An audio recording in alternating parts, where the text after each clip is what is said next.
Iran News Now. Who will win Iran's presidential election?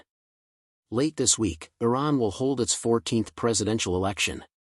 The outcome of these elections will affect Afghanistan, which is nearby.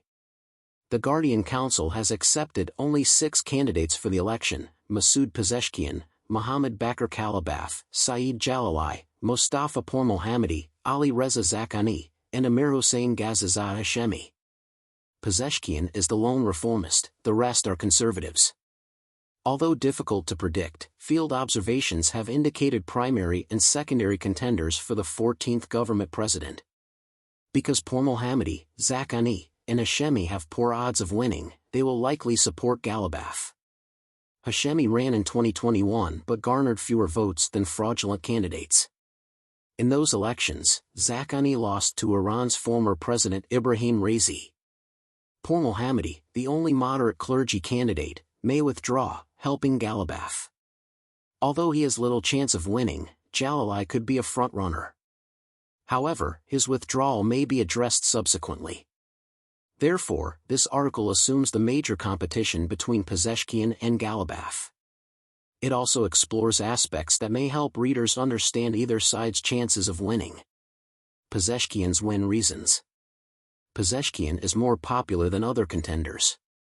Even foreign media critical of the Islamic Republic focus on him and unwittingly highlight his record. He allegedly avoided corruption during his 5 terms as a Tabriz MP and as Minister of Health in Mohammad Khatami's second administration. His adversaries, especially Kalibaf, were not. Perhaps this is why he speaks more frankly in debates and forums than other candidates. His claim that he is corruption-free could boost his campaign during elections. For demonstrators against the current circumstances, Pezeshkian speaks out. He condemned the previous government's removal of teachers and students from universities, which other contenders overlooked. He said in a speech, "During the early years of the revolution when I was university president, I didn't expel a staff member, professor, or student. I said the court should judge if someone committed a crime, not me." Mohammad Fazeli, a fired professor, advised Pezeshkian in one of his forums, attracting attention. His election rhetoric that echo Iranian demands may help him. Iran still struggles with mandatory hijab and many opponents. Protesters opposing the regime may support a hijab-free candidate. Pezeshkian's views against forced hijab distinguish him from other contenders. He supports Islamic hijab. He mocked the Chadar-e-Noor, light cover, project as black, drawing criticism. He added, "We've been trying to get hijab right for 40 years with interventions. Haven't we harmed it? The Chadar-e-Noor plan drives us to darkness." Police announced the Chadar-e-Noor plan after Ayatollah Khamenei stressed the need to prevent breaking norms at this year's Eid prayer. Famous Tehran eulogist Mansour Artsi termed Pezeshkian crazy after his words. Jalali fumbled over queries about restaurants closing and cabs stopping due to uncovered or insufficiently veiled women, saying, "If we don't grasp the strategic depth, we don't comprehend the superficial level either." No one knows what this means. Iran mocked Jalali's remarks. Kalibaf has lost his way answering inquiries about it. In the 11th Parliament, and while Kalibaf's president, the purity in hijab measure was weak and could support Pezeshkian. Reformists now back doctors, while denouncing the elections until yesterday. While candidates avoid criticizing Ibrahim Raisi, Hassan Rouhani's foreign minister Javad Zarif supported Pezeshkian and criticized the Ibrahim Raisi administration. The 13th government encounters public opposition, notably from women. Continued criticism of cleansing policies. Although other candidates strive to protect the status quo, Pezeshkian represents an alternative to reformists. Dissatisfied with the current circumstances may choose Pezeshkian. Causes of Kalibaf's win. Unlike Pezeshkian, Kalibaf is prominent in the hard power nucleus. Candidates with this advantage have a high probability of winning. At the 35th anniversary of Ayatollah Khomeini's death, Ayatollah Khamenei said the future president must be aware, energetic, hard-working, and loyal to the ideas of the revolution. Kalibaf has publicly committed to these ideals to a greater extent than others. He was the sole candidate to visit the tomb of former IRGC Quds Force commander Qasem Soleimani and discuss his election preparations, declaring himself as a Basij member and servant. Ghalibaf may benefit from being the only conservative contender with a chance of winning. Significant positions have placed him closer to the hard power nucleus and garnered conservative backing. After serving as Tehran's police chief and mayor, Ghalibaf became the Islamic Consultative Assembly's speaker in 2012. Despite losing presidential elections in 2005, 2013, and 2017, his lengthy past makes him a more important conservative candidate. Jalali could help or hurt Ghalibaf. We analyze two Jalali scenarios. First, he leaves the field to help Ghalibaf, which requires the hard power nucleus agreement.